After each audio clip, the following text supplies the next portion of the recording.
The site of a former infamous juvenile detention center will soon undergo a major transformation. For half a century, the site located in the South Bronx was home to the Hamilton Detention Center. Built in 1962, the facility was designed to detain hundreds of young people from across the city. It was closed by the city in 2011 after reports surfaced concerning the treatment of the youth. It has been abandoned ever since. Last week, the City Council approved a new project that will transform the old jail site into a 5-acre, $300 million campus, anchored by 740 units of affordable housing. The project is the latest component in the city's initiative to rejuvenate the South Bronx. The developer, Franklin Properties, will be in close contact with the New York City Economic Development Corporation to finalize the deal and break ground later this year.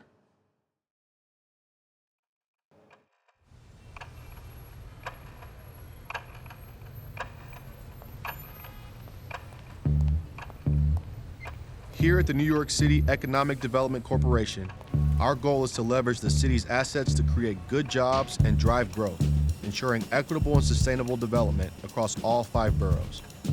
My name is Eric Clement, and I oversee the Strategic Investment Team, a recently established department. Our mission is to secure the most advantageous financial investments for the city through EDC. However, achieving our objective can be a challenging task.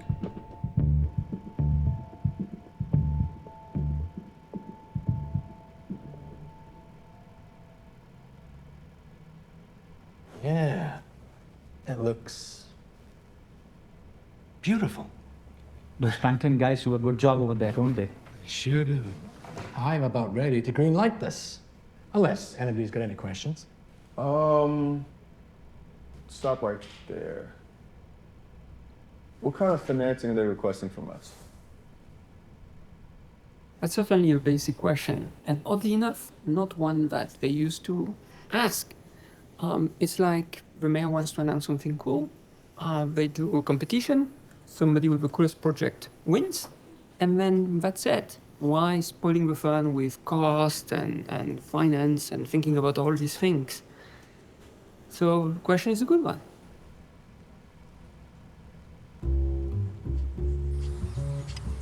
Ever had a free lunch before?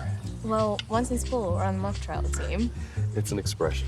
Oh. You know, Milton Friedman once said there's no such thing as a free lunch. Obviously, Milton Friedman never got hired by New York City EDC. Here's what it looks like. And all this will be paid for with a grant from the city. And of course, we got to pocket all the future rental income. There's one big free lunch. You don't think it's maybe a bit obvious if we ask the city to pay for everything? I mean, what if the press picks this up? You know what reporters are like. I mean, they can make things look a lot worse than they actually are. So I think we should say that part of this is for a loan. No, loans are terrible. You need to repay them and pay interest. This is one of these win-win situations. We do well by doing good. There's no reason for us to be cutting on how well we do. We're doing good. Look, we say it's a loan. It looks like a loan, it's structured like a loan, but with a footnote. 1% interest, junior tranche.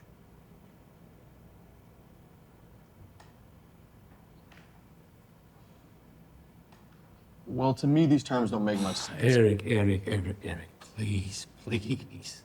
We've been doing these deals with these guys for years. It's tried and tested, okay? Do you mind if we take a look at the proposal?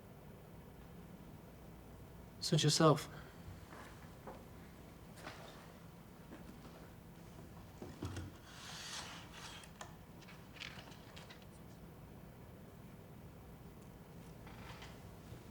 So, I hear you guys go around making things more complicated for everyone around here.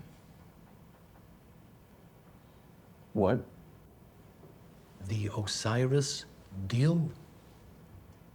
You added all these extra clauses to the contract, slowed the whole process down.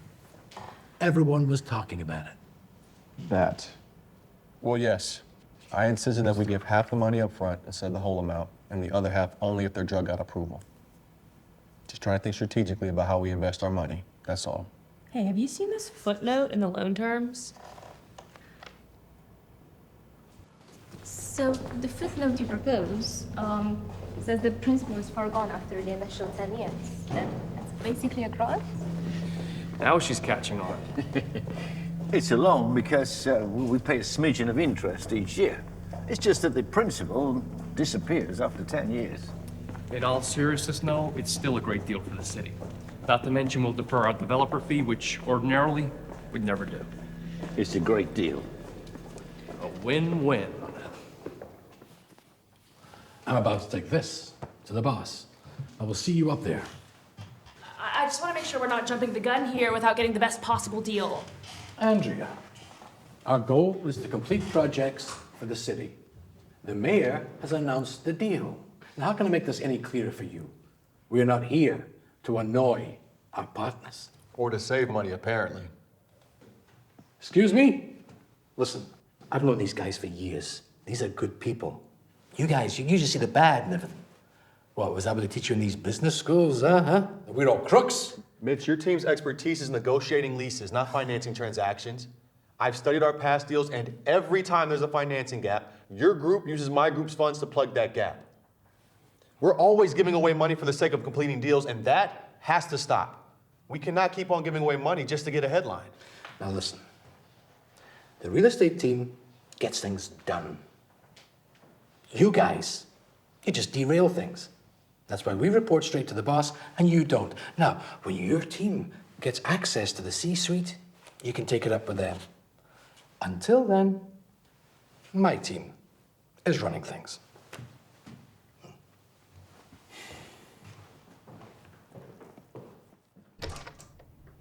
Everyone will see we'll make a killing on this. The city forks over most of the costs, and we get all the rental income. Yep. And we'll show that we don't expect much rent from this. That's where comms comes in. Comms? We put together rent comps. But these comps are a double-edged sword. We want our people to think we're getting a good deal on this. But we want the EDC to think we're getting a rough deal, so they give us more. You can do that? Why not? It's not like these guys have ever done comps analysis before. They just want to see shiny social green stuff. You show them that, they give you anything. How can they justify these comps? Seriously, look at these numbers. They're suggesting that the brand new building they're about to build commands basically the same rent as the existing buildings that have been there for over 40 years. They're trying to argue that rent will be low, which means that we either have to decrease our interest rates, extend maturity, or give the project more free money. We have to take this to Stevens.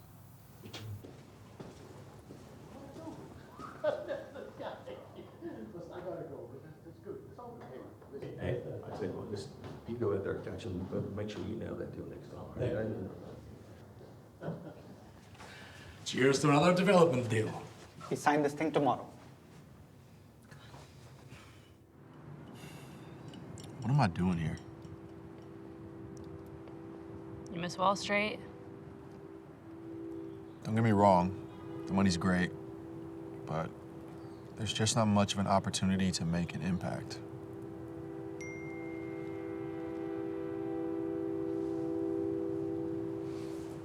Eric, look. The highly touted drug from pharmaceutical giant Osiris has failed to receive FDA approval. This is guaranteed to have ripple effects across Wall Street, which has been heavily invested in the drug. Whoa. You said. That's how it goes. Eric Clement, right? That's right. How are things going over there at Strategic Investments? Things are good. You get a little pushback at times from the other teams. The reason I called you here is that I was informed your team structured the pharmaceutical investments for us. We did, yes. I imagine you've seen the news. I have. It turns out the initial investment from EDC also wasn't spent on approved items, which means we're getting our money back with interest. Well, I'm happy we can help the city invest more carefully. He's with Hamilton Development Projects. So, What's that when we're mean? looking at the proposal, okay, and the competition coming up here, we really need to do something. Eric, I think you're doing very well for the company.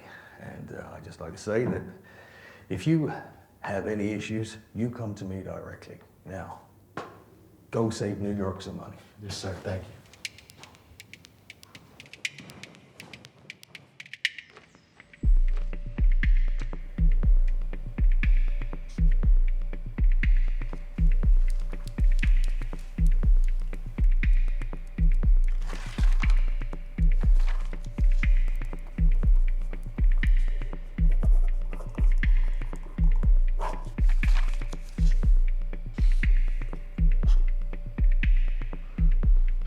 These numbers just don't add up.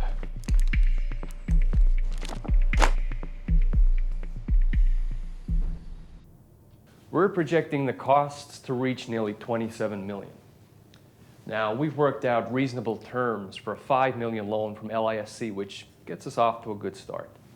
Now, we can cover the rest if EDC allocates 15 million in the form of a grant and another 3 million as a junior tranche. And we really want to get this done, so we'll defer our own fee.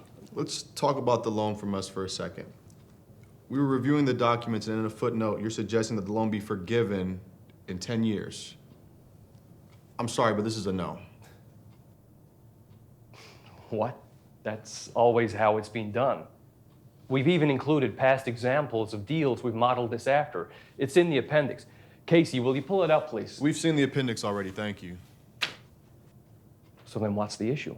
What you're asking for is an $18 million grant. No. It's a grant and it's a loan.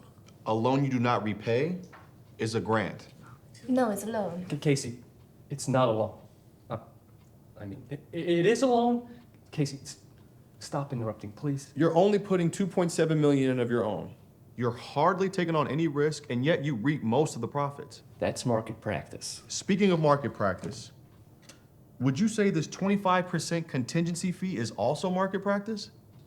Look, I know that you two are new to these kind of deals, but I can assure... Listen, guys, listen. We don't know each other very well, so let's level set for a second. I came up in banking. UBS, Citi, JP Morgan. I worked in private equity overseas. I've seen a number of transaction structures, and I wouldn't say this is standard. Maybe we got off on the wrong foot. Now, is Mitch around today? If you have a problem with the deal, I'm the person to take it up with. And just one more thing. These cost estimates do not take into account paying prevailing wage. They need to be. Pardon me? Prevailing wage. As you may recall, paying prevailing wage to all building trades working on the project is a requirement tied to the $15 million grant. We pay the market rate. Gentlemen, since you've done these deals before, you know that when you receive $1 million or more in funding from the city, you are obligated to pay prevailing wage. It's the law. This shouldn't come as a surprise. It's taken years of prudent planning to get Franklin to the scale where we can take on projects like this. And we didn't get here by overpaying on anything, labor included. And we ain't about to start now. We're not asking you to overpay. We're asking you to compensate people fairly for the work that they put in. That is not negotiable, or the deal is off the table. What? We've run your financial models, and we've seen you'll be fine. Since when has EDC been studying financial models? Since the strategic investment team was put lead on this deal. Who do you guys think you are, huh? Listen, this ain't 126 West 57th Street. We're building in the Bronx.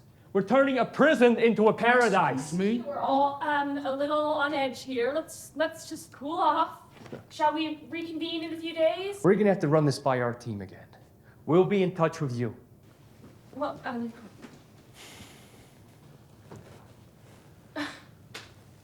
what?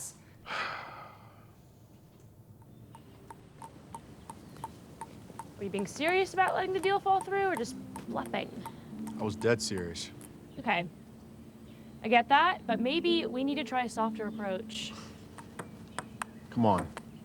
You know how these guys work. I know. I just don't want this thing to, like, fall apart, okay? Trust me. They won't walk away. It is too good of a deal for them. We did the calculations, remember?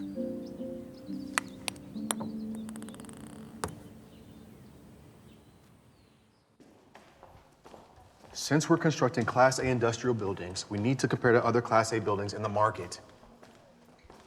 We can call Rob from JLL. He heads up the industrial division over there. Why would he help us? We are in a very powerful position here.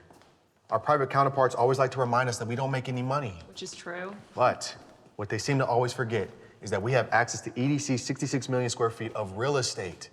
That's something the private sector is always trying to get their hands on. Rob knows that working with us gives them opportunities they never get on their own. Okay. Okay.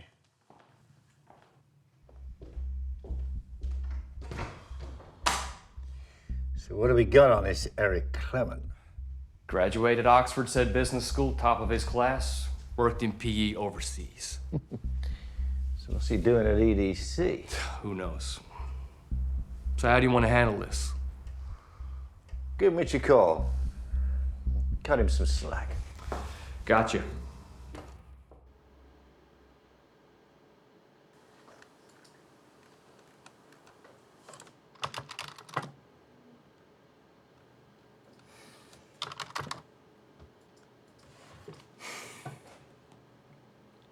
Hey, Andrea, guess what?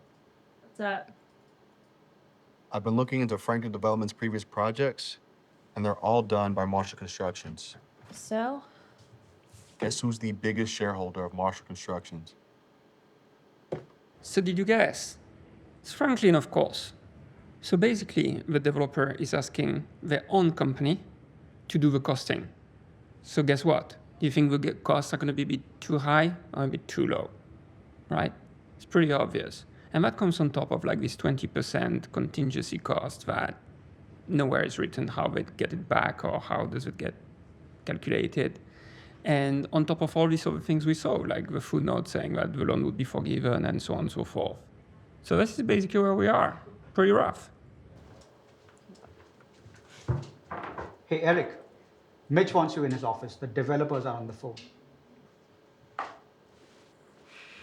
I know. Stevens put him on the case. The guy's a pain in the ass, but we gotta work with him. In the end, we're all trying to do what's right for the city, yeah?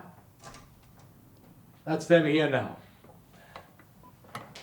Dave, Tony, I'm here with Eric and Andrea.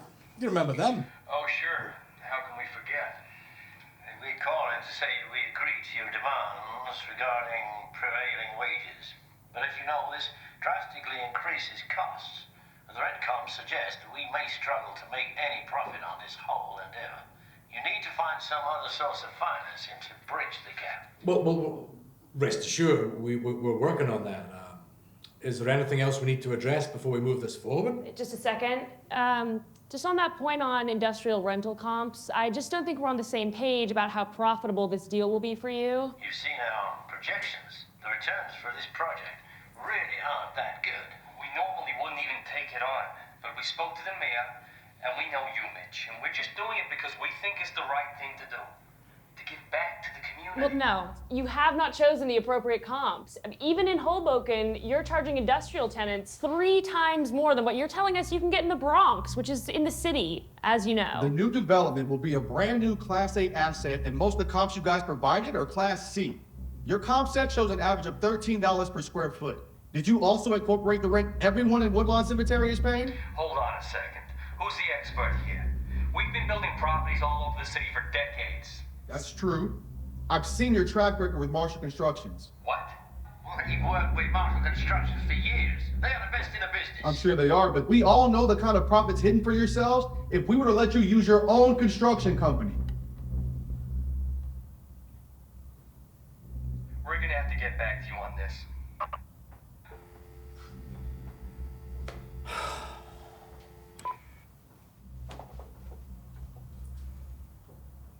What in the hell was that? What? You're screwing this up! The comps are garbage, Mitch. They're garbage. Eric. Our job is to keep our heads down and get these projects over the finish line. Well, maybe that's been the problem around here all along.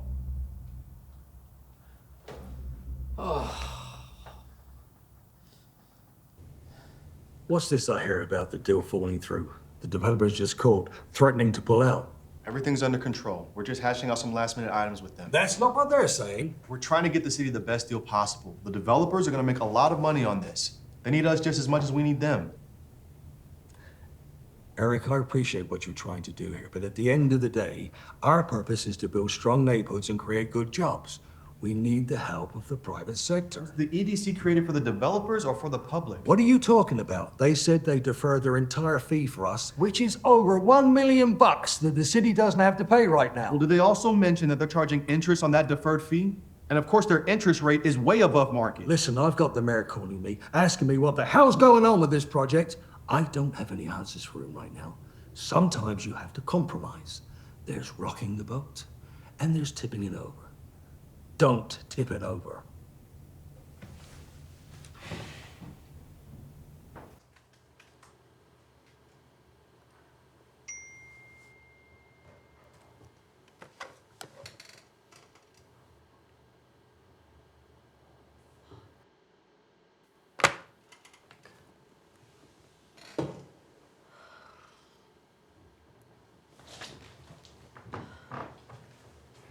Still haven't heard back from them yet? I don't know, Eric. Maybe Mitch and everyone else is right about this one. So now you're with them too? Come on, Eric. We tried our best. Maybe this is just the way things are. No one wants to change. I mean, what are we even doing here?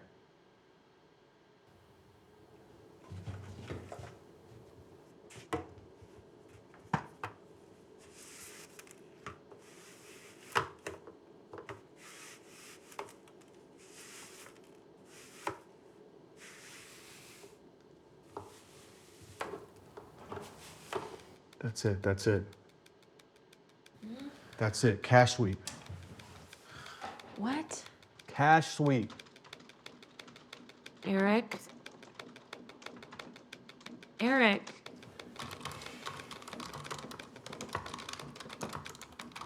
They took us off the deal.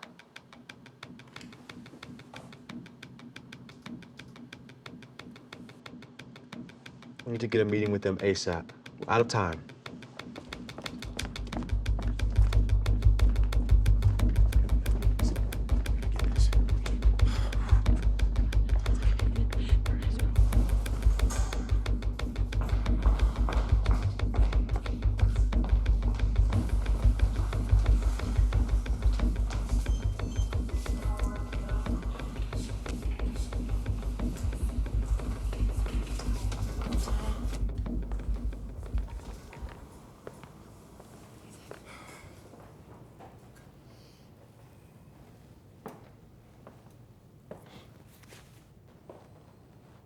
Gentlemen,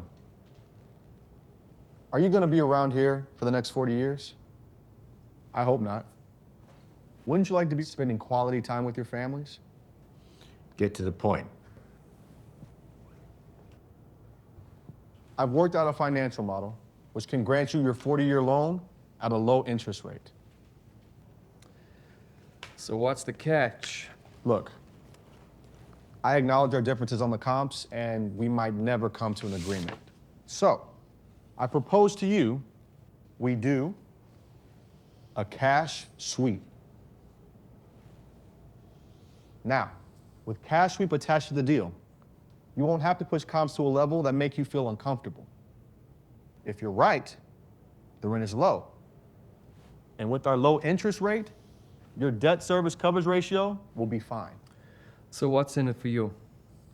Well, if I'm right, the rent turns out to be high. EDC gets back their money in just a few years. We've actually inverted the capital structure so that even our own junior loan at a low interest rate makes commercial sense. One moment.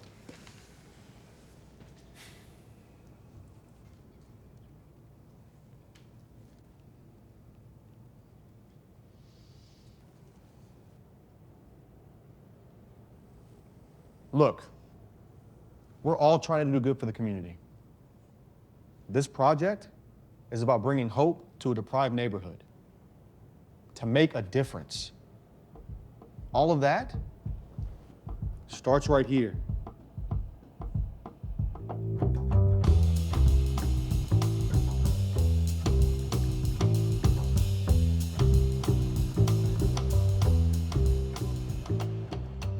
Hey, we are here in front of the Economic Development Council of New York City, and we will talk to Eric in a few minutes. As you see in the case, the cash sweep is a very good way to close a transaction. Basically, when there is different views about future cash flows, the cash sweep enable both parties to potentially agree on a deal. So in this case, if Eric was right, there would be a lot of money left at the end of the year as profits, and then this money gets swept to his debt tranche, in which case it gets repaid relatively quickly, which makes his loan close to market price because he gets the money pretty early, he gets repaid before the senior loans, which means that his pricing is actually pretty close to market. If he is wrong and the developer is right that there is not much money generated from the rent, then we can see that then not much money will be swept to him, and then it will take a long time for them to repay the city, in which case that's what the developer wanted to, and we are good. And this is how you can close a transaction. That's a pretty clever way and to close transactions. So Eric is here. How are you doing? What's up? What are you doing here? Just gonna have a board meeting. A board? Yeah. Jeez. The first time you came through these doors, you were just like quite junior. Yeah, a lot changed, And you had all these people that were opposing you a little bit, right? Because you wanted to change things, despite you being fairly junior. Yeah. And now you came all the way to the top. So how do you do that? Well, in short, the reason I'm on the board now is because I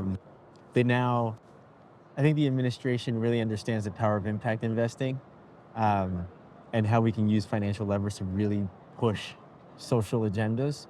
And all the battles I was having when I was here, the new administration now wants to move everything forward, and they've asked me now, Eric Adams, who's our current mayor, has asked me to come back and serve as his appointee on the board to help move forward with a lot of that impact investing agenda. So it's good. But yes, you're right. When I got here, things were a little bit different.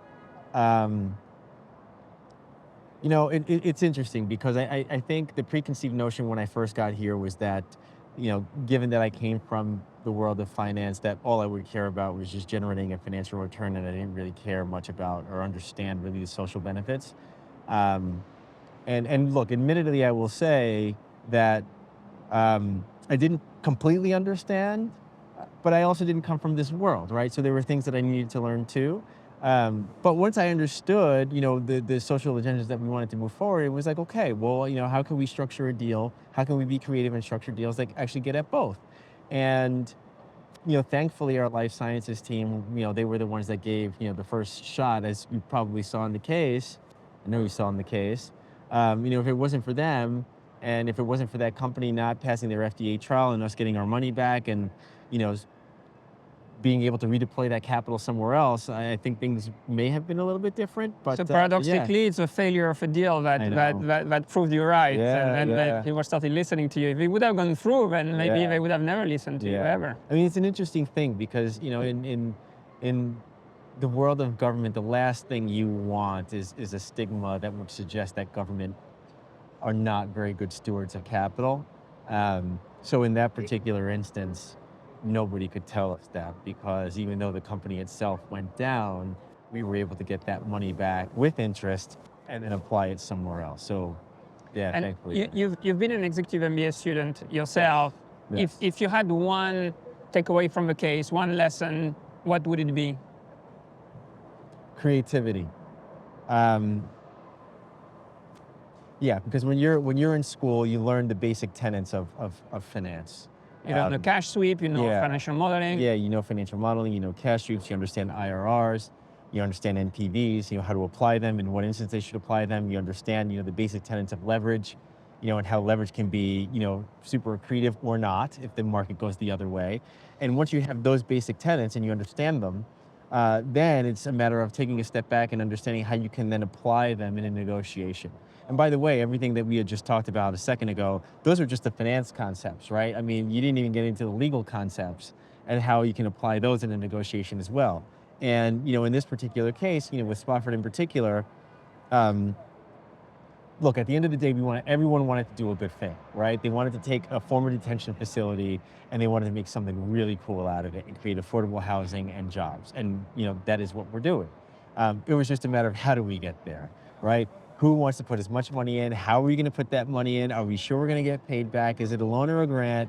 And slowly but surely, we started to move the needle in our direction. We went from being a loan, we went from being a grant to then being a loan. But then the loan wasn't good enough, at least for me it wasn't, because if we think about where we are today in this country, we've had a couple of bank failures, right? So, just because you have, debt on the books doesn't necessarily mean you're actually going to get all that money back, right? So then it was a matter of structuring a guarantee. Then it was a matter of, okay, understanding the cash flows, right? Which then stem from what rents do we think we can get? We didn't agree on the rents that we could get. We've sort of finished somewhere in the middle, which I wasn't totally happy with, but it was better than what we started. And, even with the cash sweep, we started off with a 10-year term. It then ended up being extended to a 30-year term, which obviously I didn't like. But in order to shorten that, if we were able to achieve rents that I thought they might be able to achieve in the industrial market, which is very strong here in New York, then we would get paid back a lot quicker. So then it's just understanding what levers you can pull and when to pull them. And, that's how we just carry on. This is what I like about it as well, which is like we teach all the tools, but then you should never be mechanical about them. Correct. If you understand them deeply, each situation is different, and you know which tool to use when. And I think that's something which is much deeper. Yeah, it's about understanding when to use them. It's about understanding, when you think about, and again, one of the things I actually, taking a step back just for a second, that is really important is understanding that business in life, I don't care what business you're in, it's about people, right? So understanding what levers are important to other people, and then now that you understand what tools you have at your disposal, hey, if A is really important to you, then maybe I'll pull on B and C, right? And ultimately we can get back to a place where everyone feels comfortable, because you don't necessarily have to win on every single point as long as you get to the end goal. Yeah, this is what often we teach in negotiation, that you need to put yourself in the other person's shoes. And then even if it was not, your perspective, or like for you something is not that important, if it's important to that person, then, Correct. And ultimately that's what I think we did in Spofford is, we understood what was important to other people, and we were able to pull levers such that everyone felt at the end of the day that we were able to reach a good place. One issue, however, is that there is usually an asymmetry. Like people in these sorts of jobs here in the public sector tend to be not as strong and astute in finance than the guys on the other side of the table. And so that does create a bit of an issue. It does. And, I will say this. I mean, at the EDC, that is, thankfully, because we're in New York and, it's a high-profile place and a high-profile job, we don't have those same issues as other municipalities would. But generally speaking, I would agree with what you're saying. If we just take a step back, and if I think about my own personal situation as an example, I went to a good college here, then went to Oxford. You have all this student loan debt. And then you think to yourself, okay, well, how am I going to pay this back, right? And part of the way you pay it back is by getting a good job that pays you a lot of money so you can pay back the loans. Most people, the reason why there's that asymmetry is because most people that have the finance skill set would choose to go to a higher paying job, even though they may not be as happy with that job as they otherwise would be happy at a place like this. Good thing is, and something that I have seen, a trend that I've seen over the last decade, is that you have the millennial, Gen Z generation. They really care about making a positive impact in the communities in which they reside. And as a result, I'm seeing a lot of people, a lot of young people come to jobs like this because it actually makes you feel good about what you're doing on a day-to-day basis. Not that if you were to work in an investment bank, you wouldn't feel good about what you were doing. But that is a trend that I'm seeing. So I feel really good about that. That said, though, we are in New York City. It is a little bit different. And I know this is an issue that more broadly a lot of other municipal governments deal with. Yeah, my hope is that is that education is becoming a bit more widely available, and there are all kinds of like online programs and the like, and so people can learn about these tools by themselves. And so what we need is for people who want to have social impact to understand that they really need the finance tools. I often see the students saying, look, I'm interested in social, I don't want to touch finance, I don't understand anything, I don't want to touch this bad stuff. But actually, if you want to have good social impact, if you really want to have additionality, you really need to understand finance. I agree with you. I think the finance skill set is really important, especially in an investment context, if you really care about additionality. I don't think there would be any way we'd be able to do what we did if we did not at least have a basic understanding of those finance concepts. Because we wouldn't be able to call people out on any of the things that they were saying to us, right? So from that perspective, it's 1000% important. It's a must-have. And also the idea that additionality is really what you're after. This mindset, I find, talking to you, talking to other people at EDC now, that they really understand that it has to be additional. You have to demonstrate that it's not just about, oh, look, this happened, it was a good thing. It was like, if it would have happened anyway, we don't care. 100%. I mean, look, I will tell you this, from a basic perspective, money doesn't grow on trees, right? And that's what I would tell people when I was here. Money doesn't grow on trees, even though New York City has a lot of money, which it does. And look, for 12 years, we had, really strong growth in this country, but even that doesn't last forever. And you have to be really good stewards of capital. So, if I can, from a basic perspective, if I have $100 and I can, for every $1 less that I spend on one project, that's $1 more I have to spend on something else. Like, why not do that if you have the ability to? So yes. Very proud of you. Yeah. Well done. Thank you. Take care.